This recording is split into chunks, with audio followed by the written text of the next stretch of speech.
Qué gusto que estén con nosotros otra vez. Mi nombre es Víctor Luna. Bienvenidos al Colegio de Ingenieros Biomédicos de México. Hoy tengo otro sensacional ponente que va a platicarnos cosas muy interesantes. Él es Daniel Castro. Se define como intrapreneur. Cuando llegó, yo le dije, creo que esa palabra está mal escrita. Daniel, parece ¿cómo mal estás? escrita, sí. Muy bien, muchas gracias, Víctor. Mucho gusto. Yo conocía la palabra entrepreneur, pero Daniel es intrapreneur y ya nos va a platicar ahorita cuál es el cambio entre un concepto y otro. Así es. Él es especialista en la creación de nuevos negocios con experiencia en e-commerce, microfinanzas, banca digital, software y muchas cosas más. Él es egresado de la Universidad Panamericana y desde que saliste de la Universidad de Emprendedor. Así es, bueno, durante la universidad. Durante la universidad ya. Así es. Y has desarrollado proyectos en empresas importantes, Coca-Cola, Televisa, Bimbo, Así es. Gandhi.com. Me imagino que Gandhi es una librería. Así es, Yo es no la la conozco. página web de la librería. Actualmente eres director de estrategia en la banca Así digital, Banco Sabadell, y tienes otras asesorías por ahí. Sí, a veces hago algunos, sobre todo ayuda a emprendedores de e-commerce, los ayudo mucho a eso y hago asesoría para algunas empresas. ¿Significa que un emprendedor tiene días de 28 horas? Pues sí, digamos que cuando no sientes que estás trabajando, puedes trabajar mucho más tiempo. Horas totales, o 24 horas bien usadas. Sí, también hay que descansar, es importante. Muy bien. ¿Tú crees que las cosas grandes vienen de las cosas pequeñas, Pero hechas consistentemente. pero trabajándolas? Así es. Daniel, cuéntanos qué es intrapreneur, qué es entrepreneur. Bueno, no sé si pasamos a la presentación, les Como voy tú contando. digas, como tú digas. Si todos están viendo la presentación, vamos a empezar con el emprendedor, ¿vale? Entonces, voy a empezar a caminar por la parte de emprendedor porque de repente tenemos como conceptos un poco, desde mi punto de vista, erróneos. Yo los he visto mucho, sobre todo en gente que nunca ha emprendido o en jóvenes muy jóvenes que están saliendo de la universidad y tienen algunos conceptos extraños. Vamos a ver. El emprendimiento siempre ha sido, desde Claro. hace 100 años, 50 años, desde el siglo pasado, hoy. ¿Qué dirías? ¿Que hoy es más sensible, más importante, más atractivo que antes? ¿O Yo digo qué dirías? Yo digo que hoy está de moda y es lo cool. Okay. Y eso hace que mucha gente lo persiga por el hecho de que los demás lo vean o por el hecho de que creen que es algo muy cool. No me gustó que digas moda. Pues sí, la verdad es que sí está un poco de moda este concepto Porque desde una mi moda punto es de vista pasajera. extraño. Bueno, no puede ser pasajero porque el emprendimiento es enteramente humano, ¿no? O sea, somos personas y seres humanos que estamos aquí por ser emprendedores, ¿no? O sea, el ser humano evolucionó por el hecho de que tenemos esa característica de crear, ¿no? Pero si alguien se sube a la moda, que lo haga bien. Exactamente. Lo importante es identificar si tú estás creyendo en una moda o en ser emprendedor. Exacto. Y a veces se confunde. Por ejemplo, ¿no? Nosotros creemos que el emprendedor pues, tiene una vida como esta, ¿no? Se sienta en el mar con su laptop y su bebida y la pasa rico trabajando. Ojalá, ojalá, pero no. La realidad es que pues no es así, ¿no? La vida de un emprendedor. También creemos que pues estás en la oficina todo el tiempo jugando ping pong, ¿no? Y te duermes tu siesta porque tienes tu nap room, etcétera. Y pues sí, hay empresas que tienen esto, pero porque también hay contraprestaciones importantes en tiempo, esfuerzo y en todo lo que tienes que hacer. ¿Me quieres decir que emprendedor y creatividad no necesariamente es lo mismo? Yo creo que la creatividad es inherente al emprendimiento, pero se puede ser muy emprendedor sin precisamente ser muy creativo. Okay. ¿A qué voy? Si eres muy creativo te va a ayudar, pero si no lo eres, aunque todos lo somos en cierta medida, puedes encontrar cosas muy importantes y al final vamos a ver una metodología que justo te ayuda a poder encontrar esas vertientes y esas soluciones creativas de una manera bastante más ágil, que se llama Lean Startup. Bueno, estas son las oficinas de MakerBot. MakerBot es una empresa que se dedicó a crear de las primeras impresoras 3D. Entonces... un cambio en la vida. Pues ellos sí tenían una oficina así, con mesas de ping pong, pero no todo era miel sobre hojuelas. Y si quieren conocer más de MakerBot, les recomiendo que vean este documental que está en Netflix, que se llama Print the Legend. La verdad es que vale la pena, y habla de la vida de estos emprendedores y de cómo es una vida de emprendedor real, en la que está llena de cuestiones difíciles de procesar a veces, ¿no? Amigos que resultan no ser tan tus amigos al final, problemas de dinero, problemas de abasto de productos, de creación del producto. O sea, no es tan fácil ser un emprendedor, ¿no? Entonces, bueno, pues ¿qué pasa? Pues que el tiempo es dinero. Y pues hay dos problemas. O no tienes dinero en absoluto, que muchas veces pasa eso, ¿no? Y cuántas veces no hemos escuchado a tu amigo Juan que te dice que tiene un dinerito, pero que quiere emprender y que realmente no es tanto dinero, o que tiene una idea importantísima, pero no tiene cómo ejecutarla. Entonces, pues acabas, pues así, ¿no? La mayor parte de las oficinas de emprendimiento se ven parecido a esto. No porque seamos desordenados, sino porque muchas veces no tenemos el tiempo de tener una oficina completamente ordenada, y pues tampoco es como y porque nuestro la misma foco. Oficina se vuelve bodega, se vuelve el coffee break, se vuelve todo en la oficina por la falta de recursos. Hasta dormitorio a veces, ¿no? Dormitorio. Entonces, también tú crees, ¿no? Que a veces cuando empiezas este sueño de emprendedor, muchos, y sobre todo mucho más jóvenes, creemos que te puedes levantar tarde, que no tienes tantas presiones, ¿no? Que no tienes que llegar a la oficina, ¿qué tal? Pues la realidad es que pues, en vez de levantarte así, pues muchas veces te acabas levantando más bien así, ¿no? No duermes mucho porque estás trabajando todo el tiempo, estás estresado porque no estás llegando a la solución que quieres llegar, a la velocidad a la que quieres llegar. Es una vida complicada. La verdad es que yo cuando fundé la empresa, pues tiene sus cosas muy bonitas, pero también tiene sus cosas difíciles de procesar, ¿no? Y entonces, bueno, pues, ¿por qué pasa esto? Pues hay varios factores. Yo creo que estos 4 son de los que influyen más. Necesitas mucho más presión, o sea, tienes mucho más presión porque los tiempos son reducidos. Esto es porque cada hora que pasa, pues estás gastando dinero. Y es dinero que tú estás destinando a tu emprendimiento y que no precisamente te sobra.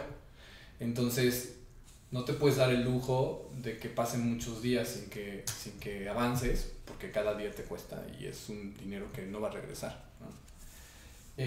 Luego también pues tienes el riesgo de quedarte sin trabajo. Le pongo comillas porque también hay que entender que cuando eres emprendedor sí vas a trabajar.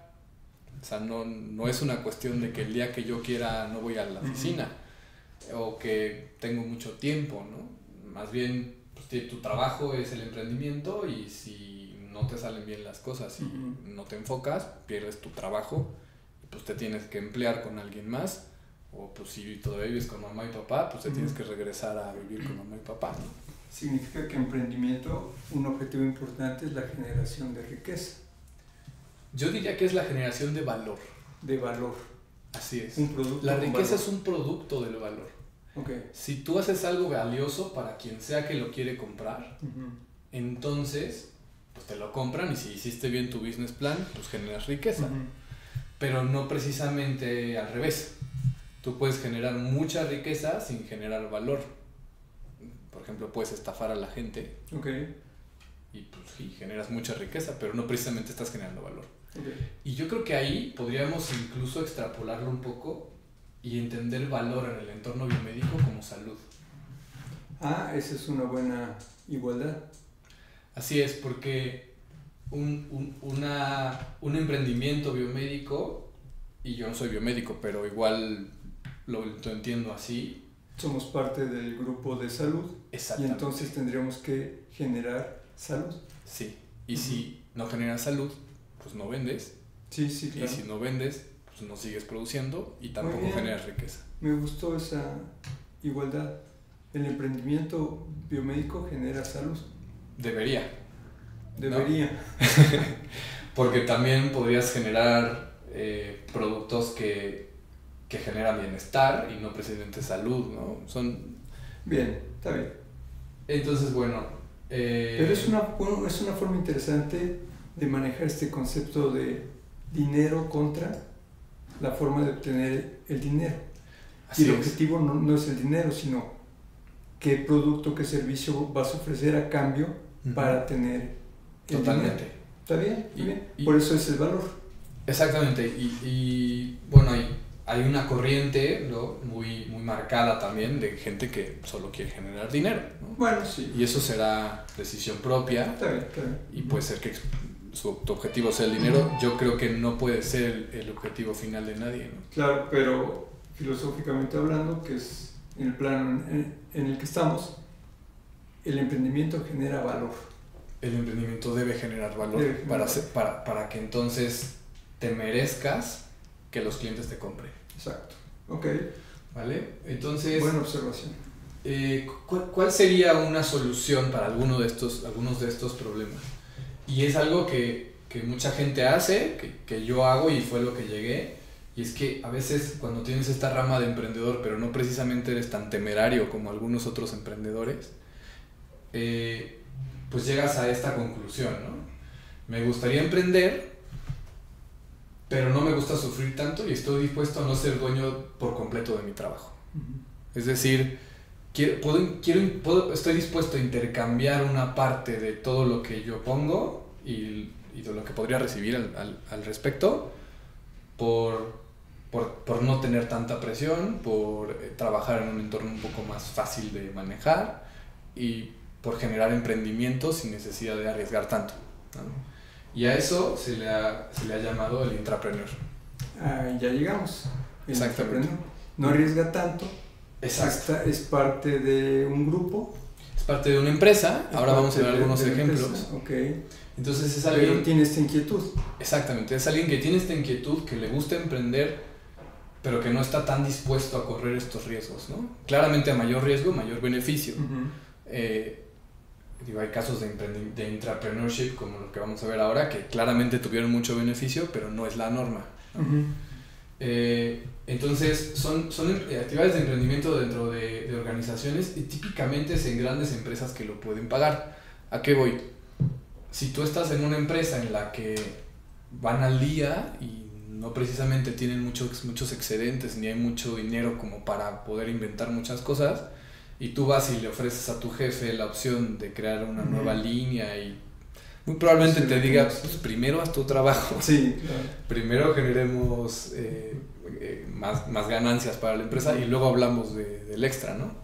En empresas más grandes, en donde la organización está más completa y más hecha, muchas veces se dan estos espacios para poder generar intrapreneurship. Daniel, pero entonces todos podemos ser empleados y también podemos ser intrapreneurs. Así es. Y sería una buena recomendación esa, ¿no? A ver, yo creo que sí. Yo creo que una persona que se niega a sí mismo la opción de crear cosas nuevas, de repente se puede ver un poco minada, creo yo, en su trabajo, ¿no? O sea, yo mucho tiempo de mi vida tuve este debate interno entre ser emprendedor significa entonces que nunca en la vida me voy a emplear y sería sacrilegio emplearse para alguien, ¿no? O una derrota. Eso también se pasa mucho en el mundo del emprendimiento, que se toma como una derrota, ¿no? Ya se tuvo que emplear con alguien, ya perdió, ¿no? Cuando no precisamente. Exacto. Hay estadísticas muy frías que dicen que un porcentaje muy alto, quizá 85% de personas empleadas están insatisfechas con su trabajo. Así es. Y quizá es porque no explotan esta parte, ¿no? Es muy probable. Y yo creo que en el ámbito biomédico... Duro, necio, pero si no desarrollas algo, frustración. Claro, y yo creo que en el ámbito biomédico y en general los ingenieros somos así, nos gusta crear. Somos ingenieros, ¿no? Y entonces, como ingeniero, de repente pensar que vas a estar haciendo papeleo todos los días y ventas y cuestiones así, pues a lo mejor algunos se conformarán, pero no creo que tu vena de ingeniería se vea completamente satisfecha, ¿no? Sí. Entonces creo que vale la pena explorar esta opción, ya sea como emprendedor, sabiendo que esta ilusión de emprendimiento, como lo que vimos al principio, no es tan real como parece. Claramente hay gente que sí vive así, pero porque tuvo que pasar por mucho para llegar ahí, ¿no? O sea, no es de la noche a la mañana y no es espontáneo, generación espontánea o magia, ¿no?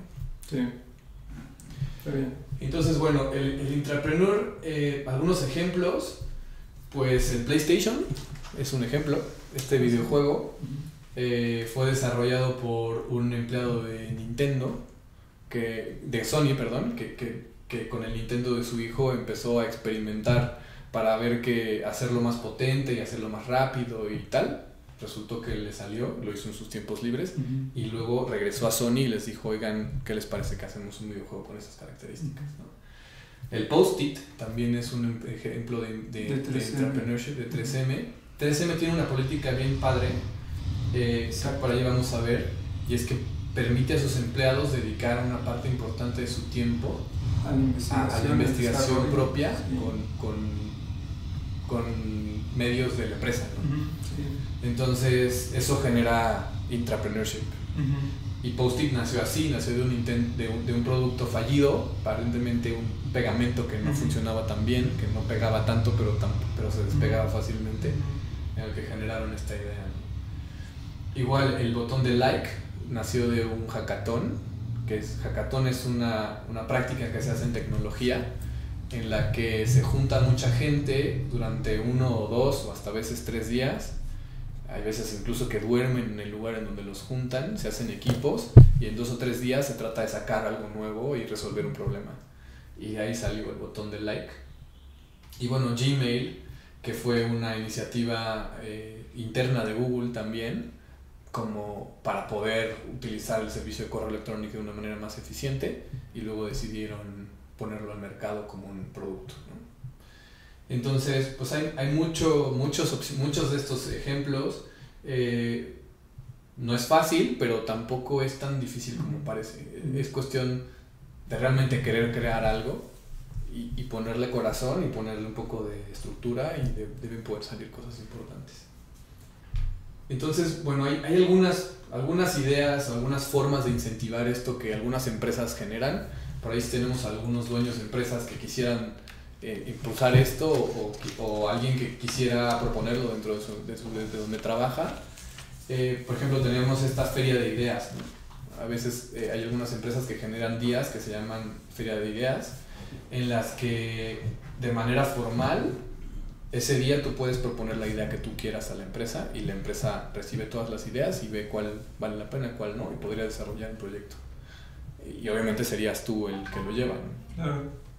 Estos hackatones que ya les expliqué. Feria de ideas, en tu experiencia, en los clientes que tú conoces, en las empresas, ¿qué tan frecuente? Yo creo que no es muy frecuente. No muy frecuente, ¿verdad? Así es. Es una buena idea, pero no frecuente. Sí, de hecho yo creo que a veces incluso no se escucha a los empleados, ¿no?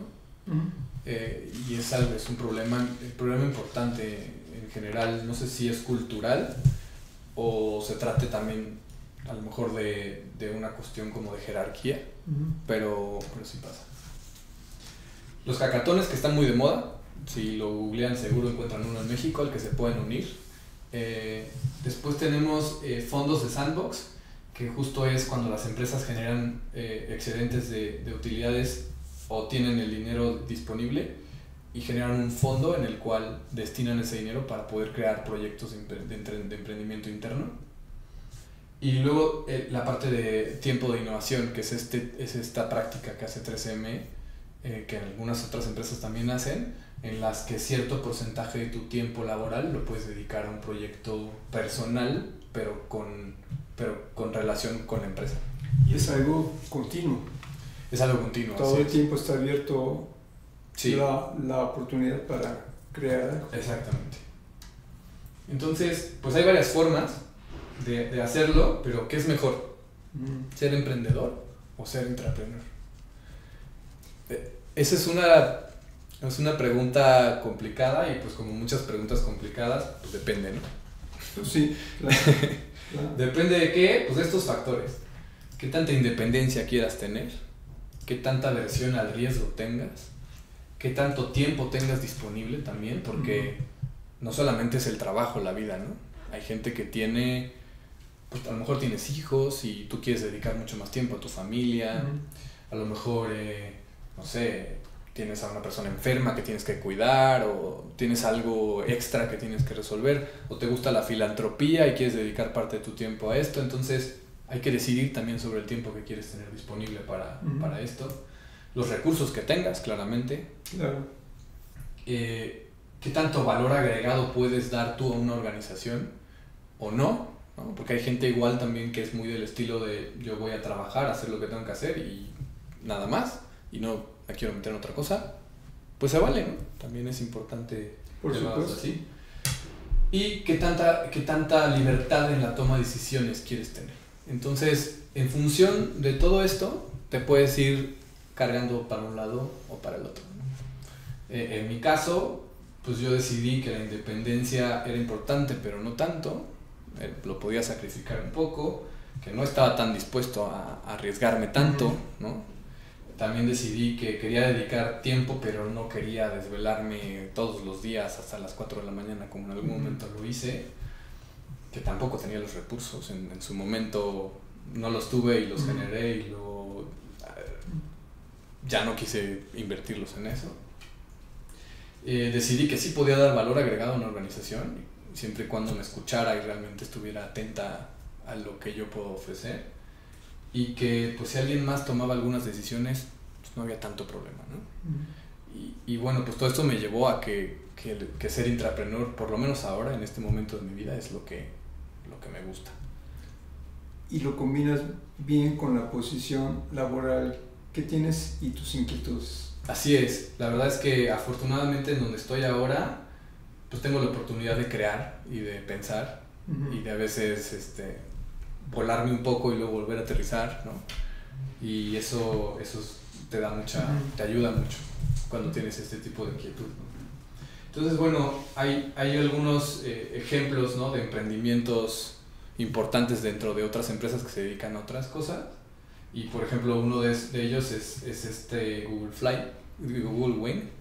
Google Wing es un dron que entrega café en Australia. Es un piloto, es una prueba piloto, y lo entrega con este avioncito que tiene esta bolsa en la parte de abajo, y cuando llega al destino se queda volando en la parte de arriba de la casa, y la bolsa tiene un hilo amarrado. Entonces baja el hilo, lo suelta en el piso, lo deja enfrente en la puerta de la entrada. La bolsa está diseñada para quedar separada para que el café no se caiga, y así entregan, ¿no? Sí, significa que en esa imagen que estamos viendo, la bolsita es una taza de café. La bolsita tiene adentro una taza de café. Entonces el avión el ala esa es pequeña. Es pequeña, aunque si ven tene muchos rotores. Okay. Entonces es pequeña, pero no tanto, ¿eh? O sea, digamos que a lo mejor será, no sé, del tamaño de 2 o 3 laptops, ¿no? Más o menos de tamaño. 1 metro o menos. Sí. Sí. De hecho, por ahí hay un video en YouTube, el que lo quiera buscar, es del Wall Street Journal, que habla sobre este nuevo emprendimiento que está haciendo la gente de Google. Porque interesante. Hay varias pruebas que se están haciendo con drones, DHL, pizzas, etcétera, ¿no? Sí, de todo. ¿Medicamentos podrá ser? Seguramente sí. Bueno, alguna vez estuve en una especie de hackathon. La Universidad Panamericana organiza un evento que se llama Startupe, y en ese evento pone a los alumnos a resolver algunos problemas en general, ¿no? Y alguna vez en uno de ellos, un equipo proponía distribución de medicamentos vía dron. Okay. Sobre todo para resolver el problema de abastecimiento, ¿no? A veces sí existe, o sea, sí hay abasto suficiente, pero no está en la zona correcta. Hay mucho medicamento de un tipo en un lugar y mucho menos de otro en donde se necesita. Entonces ellos proponían redistribuir el medicamento conforme se vayan cambiando las necesidades de cada población, usando drones de una manera mucho más barata. Muy bien, muy bien. Entonces, bueno, esto es que es ser intrapreneur.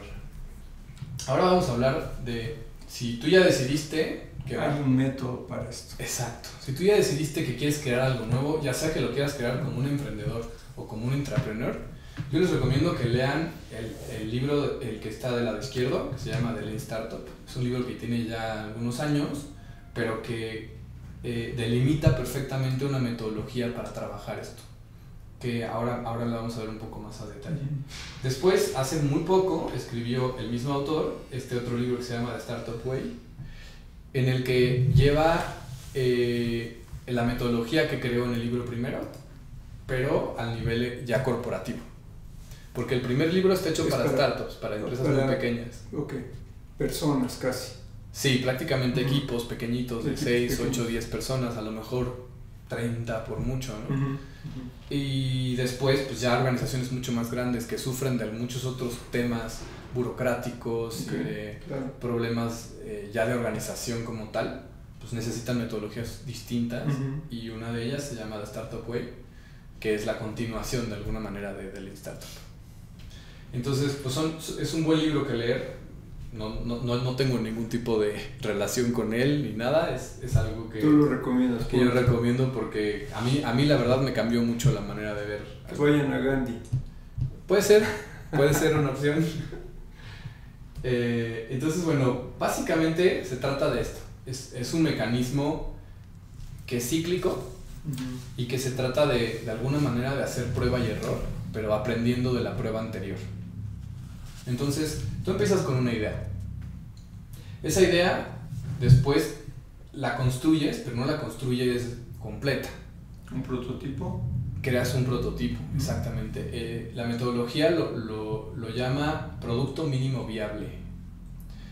Es el producto que mínimamente puede cumplir con la especificación. Entonces, no es un producto que está diseñado para salir a mercado por completo. Puede ser que toque el mercado como para poder entender un poco más de la solución. Es un producto que está hecho simplemente para resolver el problema, ¿no? Por ahí hay un diagrama muy interesante que no lo incluí acá, pero debía haberlo hecho, en el que te dicen que tú puedes empezar haciendo una patineta, después de ahí te puedes ir a una motocicleta y luego un auto, ¿no? Las tres cumplen con la parte básica, que es el transporte. El transporte. Lo que no puedes hacer es empezar haciendo una rueda y luego haciendo dos y luego haciendo el chasis y luego el coche, porque en cada una de las iteraciones no aprendiste mucho. Okay. Entonces, por eso es un producto mínimo viable. Viable quiere decir que cumple, que funciona. Claro, que funciona. Entonces, lo construyes, ese producto mínimo viable, luego lo mides la respuesta de los clientes a ese producto, puedes hacer un mecanismo controlado. Ok, diríamos haces pruebas. Haces pruebas, exactamente. Y ahora el producto mínimo viable puede ser algo muy simple, ¿eh?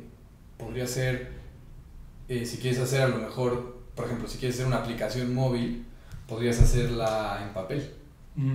Y hacer un prototipo en papel, en la que tú le explicas al potencial cliente cómo funciona y vas entendiendo qué le gusta, qué no le gusta. En el libro está completamente mucho más claro claramente de lo que yo le estoy explicando. Pero es un proceso muy de ingeniería esto. Sí lo es.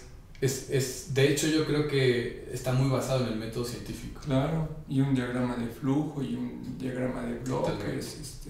Sí.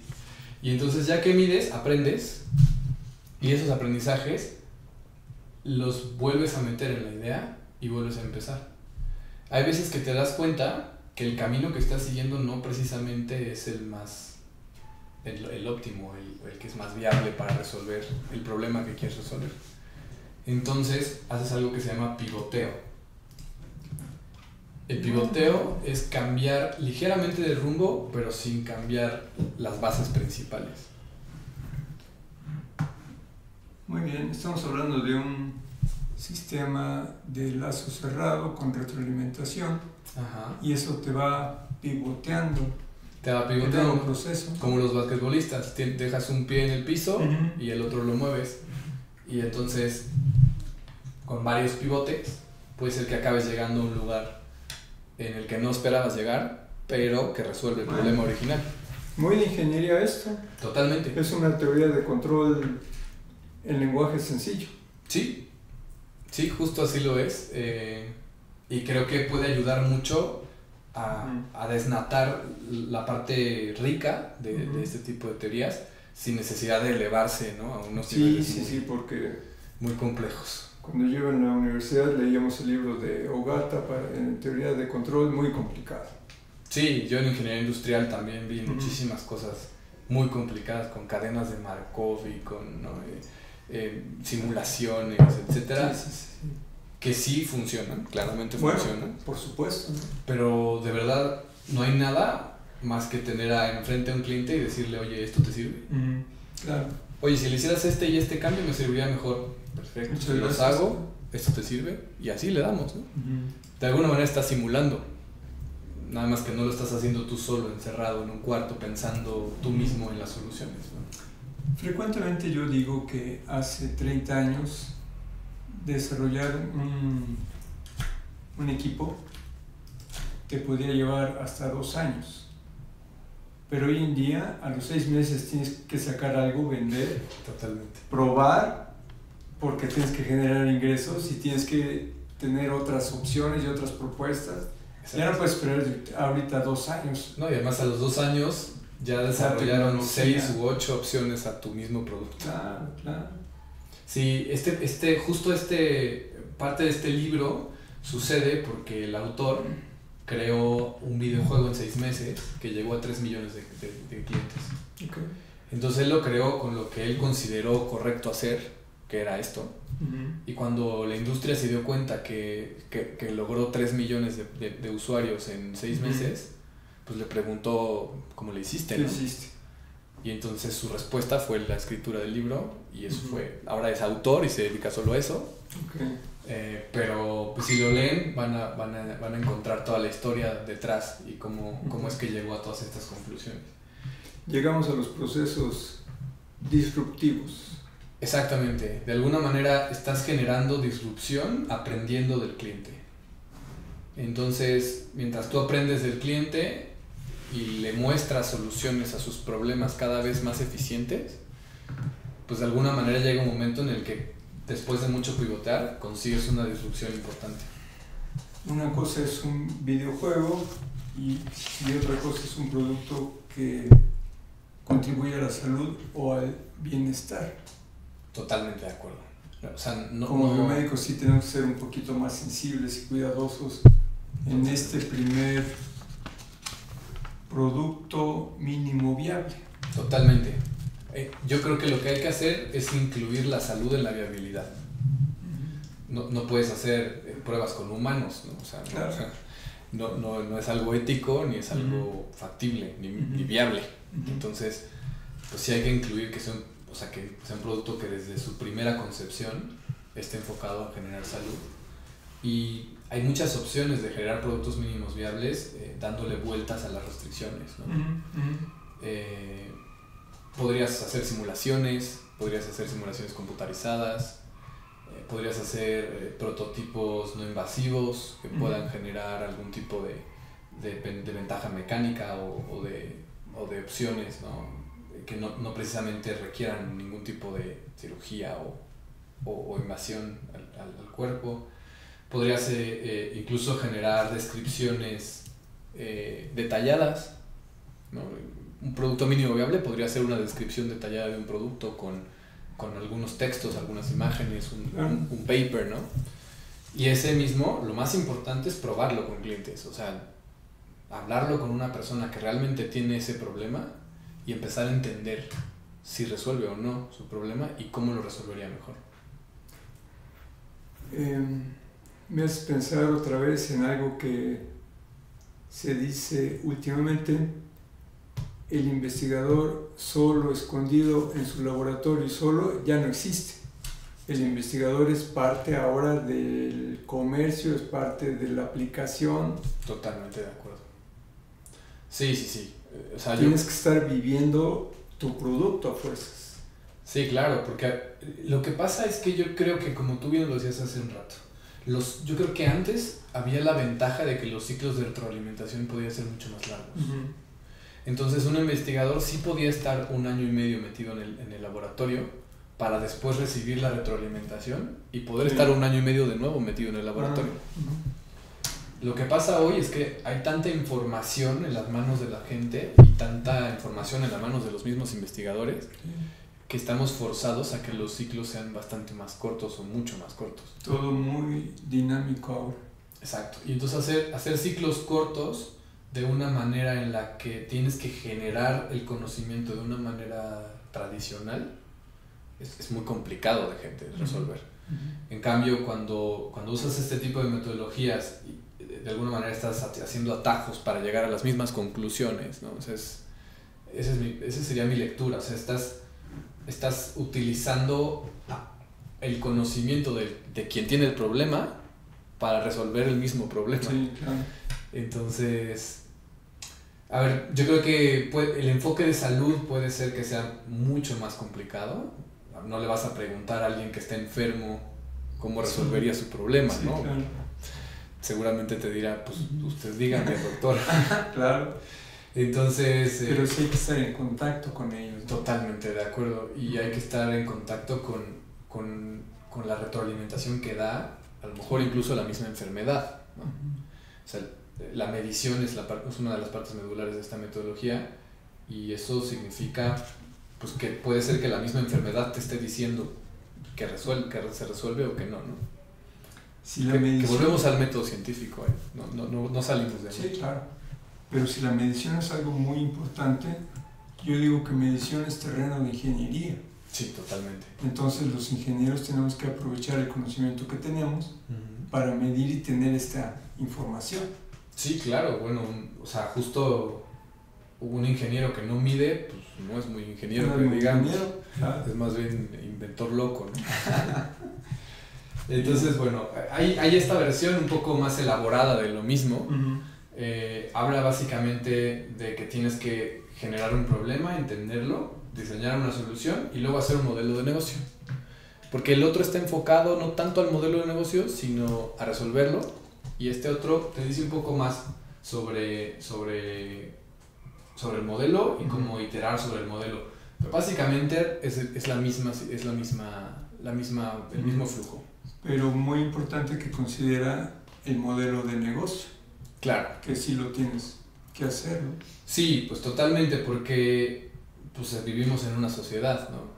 En la que hay que intercambiar valor y los intercambios de valores pues pueden ser tu tiempo por dinero o puede ser algo valioso por dinero, pero pues para eso creamos el dinero como sociedad. Claro, ¿no? claro, para el intercambio. Para el intercambio, entonces pues un producto que no es un negocio es mucho más difícil de generar, aunque en el terreno de la salud sí creo yo que se pueden dar el lujo de tenerlos, porque pues existen los estados que financian, ¿no? Y que no importando si el producto genera o no dinero, pues a veces se incurre en gastos públicos para poderlos generar, ¿no? Pero claramente si el modelo de negocio es rentable, pues será mucho más fácil de comercializar y de introducir a la sociedad de manera que pueda generar salud lo antes posible. Claro. Entonces, pues esa es mi visión sobre Lean Startup, es mi visión sobre ser intrapreneur o entrepreneur. Y creo yo que pues que todo está en cómo seas tú, cómo te sientas más cómodo y cómo creas que puedes tener una vida más plena y cómo puedes generar la mayor cantidad de valor posible para quien sea que tú se lo quieras generar. Exacto. Muy bien, Daniel. ¿Tenemos alguna pregunta? Sí, tenemos una pregunta. Dice, ¿cómo lidiar con la competencia cuando una startup intenta crecer, por ejemplo, como librerías como Gandhi o El Sótano, contra monstruos como Amazon o eBay? Yo creo que todo está en resolver un problema de manera real y en la especialización. De hecho, como startup, tú tienes una ventaja contra el monstruo enorme y es que tú te puedes mover mucho más rápido. El monstruo enorme tiene que hacer una serie de decisiones internas y muchas burocratizaciones para poder llegar a un movimiento o a un pivote. Uh-huh. Entonces, la ventaja, creo yo, y la forma de sacar ventaja es pivotear mucho. Y otra cosa que yo recomendaría es especialización, micronicho. Porque, un ejemplo muy claro, y esto viene de e-commerce, ahora que mencionaron a Amazon. Amazon hasta hace poco creó una división que se llama Amazon Handmade, que es de productos hechos a mano. Uh-huh. Artesanías. Artesanías, exactamente. Pero el grado de especialización que puede tener es muy somero, no puede llegar tan abajo. En cambio, si tú creas un e-commerce, por ejemplo, que venda muñecas de un cierto tipo especiales para el mercado europeo que es coleccionista de muñecas, por ejemplo, uh-huh. Pues ya le ganaste a Amazon, porque Amazon no se va a meter a eso. Porque el potencial retorno de inversión que tiene sobre un mercado muy pequeño uh-huh. No es atractivo. Para Amazon no es atractivo, pero para ti a lo mejor sí. Pero para ti como emprendedor puede ser que sí. Y además puede ser que sea un punto de partida importante, ¿no? Puedes empezar en ese micronicho y poco a poco ir creciendo. La otra cosa que yo recomendaría es experiencia del cliente. Puedes vender el mismo producto, pero no precisamente generar la misma experiencia, ¿no? Y eso pues, lo vemos con cadenas como Starbucks. O sea, el café que te venden ahí y el café que venden en otros lados, pues es café. A lo mejor uno mejor que el otro, uh-huh. Seguramente el de Starbucks no tan bueno, pero la experiencia es lo que genera tanta venta y tanto crecimiento. Y extrapolándolo un poco en la parte de ingeniería biomédica, yo creo que también esa parte de experiencia pues funciona muy bien, ¿no? Si yo estoy generando salud para alguien más, pero no solamente eso, sino lo estoy ayudando a que viva una experiencia grata en el proceso, uh-huh. Pues seguramente tendré mucho más ventajas sobre alguien que solamente se está enfocando en ganar dinero o solamente se está enfocando en vender, ¿no? Uh-huh. Entonces yo diría que por ahí va, es micronicho, es experiencias y generar movimientos rápidos, ¿no? Poderse mover rápidamente. Micronicho, la experiencia del cliente y moverse rápidamente. Rápido. Exactamente. Claro. Y así, pues el gigante no puede hacer eso mismo que tú. Tenemos que borrar esta idea de que un gigante es gigante, ¿no? Sí, hoy nadie es gigante. Hoy nadie es gigante. El gigante simplemente tiene un volumen, ya. Sí. Pero que sea el más poderoso, quién sabe. Sí, no, hay incontables casos de empresas muy, muy, muy pequeñitas y personas en específico uh-huh. Que han hecho diferencias muy grandes, sí. Porque justo tenemos la ventaja de esta potencia que tienen redes sociales y el internet. Las tecnologías redes sociales, exacto. Exacto, que te ayudan a que todo el mundo se entere de algo, ¿no? Sí. Échense una vuelta a Kickstarter, por ejemplo. Kickstarter es una página en la que hay crowdfunding de nuevos emprendimientos. Hay algunas cuestiones incluso biomédicas. Por ahí llegué a ver impresiones de prótesis para miembros perdidos en 3D, uh-huh. Impresas en casa, ¿no? Para niños. Sí. Cosas de este tipo, ¿no? Y es eso, o sea, de nuevo, micronicho, ¿no? Son para niños, de colores, impresas en casa. Incluso hasta hay una que es una mano como de Iron Man, ¿no? Como uh-huh. De un superhéroe. Uh-huh. O sea, un gigante no se va, a lo mejor después lo hará cuando ya vea que tú lo hiciste, ¿no? Pero no se va a poner a pensar en eso de entrada. El otro día vi una imagen que me llamó mucho la atención porque yo no lo había pensado. Una prótesis en una pata de un perrito. Uh-huh. Y una prótesis de estas modernas, vistosas, de colores. Entonces, es nada más una idea, ¿no? Sí, claro. Todo surge de una idea y de puede ser cualquier cosa. Tenemos otra pregunta. Sí, ¿cuál sería el primer paso que recomendarías a alguien para inspirarse a crear una startup? O sea, ¿de dónde sacar ideas? ¿Puedo contestarlo? Adelante, sí. Creer que sí lo puedes hacer. Vas. Buen punto.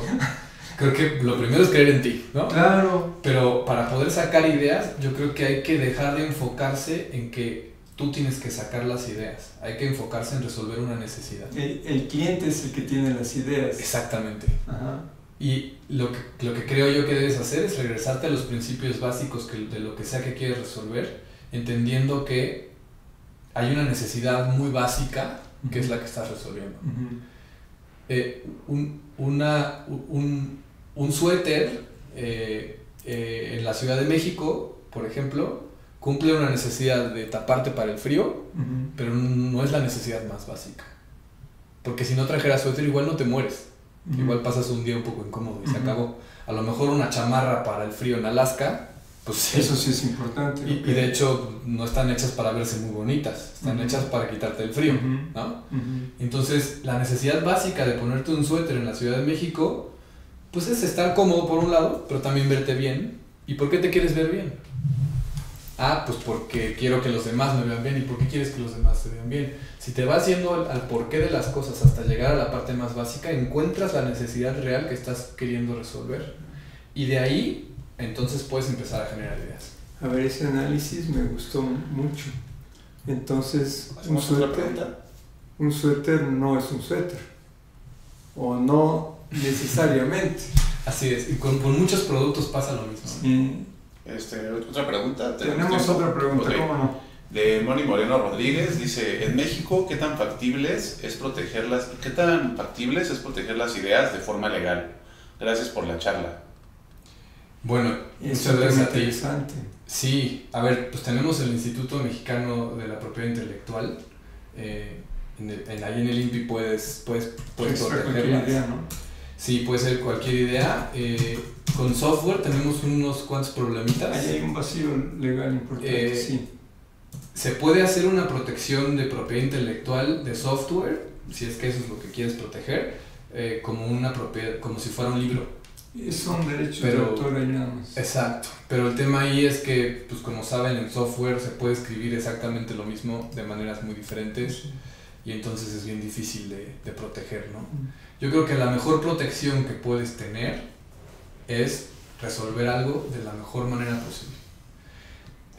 O sea, si nadie más lo sabe hacer como tú, a lo mejor hacen algo parecido, pero no igual, y esa es la mejor protección que puedes tener. Sí, o sea, obviamente hay que hacerlo legal y lo suficiente y lo necesario para poderlo proteger por todos los medios posibles, pero lo más importante es eso, es lograr encontrar la necesidad básica de la persona, explotarla de una manera inteligente y rápida para poderle entregar un producto que realmente suene con su necesidad. Y eso te va a dar éxito que va a ser difícil de replicar. Sí, el camino legal, desde luego que hay que hacerlo. Siempre. Hay que protegerse, las patentes, todo esto está bien. Como ingeniero, en una forma práctica, yo diría, no olvides que tú hiciste el producto y por lo tanto estás comprometido a tener la versión 2, y luego la 3, y luego la 4. Sí. Entonces alguien va a copiar la 1, pero tú ya vas en la 3. Sí, o a lo mejor tú lo estás resolviendo mejor, ¿no? Sí, claro. Sí. Tenemos otra pregunta. Bueno, esta pregunta es de Fabiola Cristomos Pérez y es, ¿cómo puedo evaluar mi idea para saber si es viable? Considera que no muchos cuentan con dinero para realizar un estudio de mercado. El mejor estudio de mercado es el que haces tú. Si tú le pagas a un tercero por un estudio de mercado, estás escuchando la opinión del tercero, no la opinión de tu cliente. Yo te recomendaría que lo hagas tú, que tú te acerques. No necesitan ser 250 personas o 2500 personas. Obviamente cuando llegas a niveles en los que sí necesitas de un estudio tan grande, de factibilidad económica, por ejemplo, o de costo salud y estos así muy, muy complejos, pues sí, ahí necesitarás bajar fondos y pichar la idea a alguien que tenga los recursos para que después puedas hacer este tipo de estudios tan grandes. Pero los estudios preliminares los puedes hacer tú mismo. O sea, yo literal me he ido por ejemplo, cuando he hecho aplicaciones móviles, me he ido con prototipos de la aplicación hechos con Photoshop en mi casa, a la calle, a una plaza comercial. Oye, ¿tienes 3 minutos? Sí, mira, ¿qué opinas? Y ya, se lo muestras ahí. Con papelito. Con papelito, ¿no? En el caso de algo más complejo, a lo mejor, si es para alguien en especial, puedes encontrar algún tipo de asociación que te pueda ayudar con esto para encontrar a gente con ese problema, ¿no? No sé, me imagino, si estás haciendo alguien con alguien con discapacidad visual, pues te puedes ir al hospital de la ceguera, ¿no? Entonces, pues ahí decir, oye, mira, tengo estas ideas y rebotarlas con pacientes y con doctores y con gente. Tú mismo, no necesitas de un estudio de mercado tan complejo como para que tu producto empiece a agarrar tracción. Entonces, lo que haría yo es empezar con estos, se llama, por ahí el término, si quieren buscarlo en Google, hay mucha literatura al respecto, se llama guerrilla testing. Y es justo hacer testeo, pero a la guerrilla, de la manera no tan tradicional. Okay. Hay muchas técnicas y muchas formas de hacerlo, pero yo empezaría por eso hasta llegar a tener un producto que sea wow, que la gente diga wow, de veras está resolviendo el problema. Y entonces cuando llegas ahí es mucho más fácil encontrar un inversionista. Claro. Porque si tú llegas con tu primera idea con un inversionista, el inversionista te la va a deshacer. Te va a decir, oye, y no tomaste en cuenta esto, y no tomaste en cuenta lo otro, y entonces te faltó, y perdiste tu oportunidad de inversión con esa persona en especial. En cambio, si tú ya fuiste y probaste muchas veces, e iteraste sobre tu misma idea, y pivoteaste, y llegaste a algo que resuelve la necesidad de algo de una manera excepcional, pues la probabilidad de que alguien diga, órale va, te pongo lana, y ahora sí hacemos un estudio de factibilidad económica hecho y derecho, que un inversionista sí lo va a pedir. Que un inversionista claro, lo va a pedir y que lo va a pagar además. Hasta ese momento, ¿no? Exactamente. Entonces sí, pues ya tienes el fondeo para lograrlo, ¿no? Aprovecho esta oportunidad y yo diría, pues para eso está el colegio. Claro. Alguien tiene una idea, pónganse en contacto con el consejo directivo, vengan, hacemos una presentación, hacemos un café entre amigos ingenieros y presentamos esta idea, ¿no? Totalmente. Y no vamos a cobrar. Además, no, nada. ¿No? Y además otra cosa que les recomiendo, no tengan miedo de hablar de sus ideas. Exacto. Muchas veces decimos, no, es que tal que me la copian. A ver, la idea no vale nada. Nada. Absolutamente nada. Qué feo, pero es cierto. Lo que vale es la ejecución. Claro. Entonces, yo te puedo decir la idea más millonaria del planeta, pero de allá que la hagas, es diferente, ¿no? Claro. Yo te puedo decir que hacer un automóvil eléctrico que consuma menos energía que un foco es la mejor idea del planeta. Sí, claro. Sí, para ver. Entonces, cuando tú hablas de tus ideas, lo que pasa es que vas a empezar a recibir retroalimentación sin querer. Y a lo mejor estás sentado al lado de la persona que te va a abrir la puerta para poder lograr muchísimas cosas y no te das cuenta porque tienes miedo de hablar de tu idea. Eso es cierto. Hablar de una idea, el riesgo que tienes es que te den más información. Claro, o que alguien le intente copiar, pero que no sea tan bueno como tú y no le salga. O que alguien decida invertir en ella. Sí, exactamente. Que alguien te diga, oye, suena muy bien, ¿cuánto quieres? Sí, claro, sí. Vengan al colegio, que no les dé miedo, manifiesten una idea, coméntenla. No se preocupen si los van a copiar. Si la idea es buena, sí los van a copiar. No se preocupen, garantizado. Exactamente. Y igual si quieren contactarme, ahí tengo LinkedIn, me pueden contactar ahí como Daniel Castro Ceballos, o sea, me encuentran fácilmente. Y pues encantado de poder ayudar a quien quiera o quien necesite más plática, con gusto. Daniel, muchas gracias. Gracias a ustedes por la invitación. Muy interesante. Me voy a ir pensando varias cosas ahorita. Sí, seguro. Bueno. Gracias por haber estado.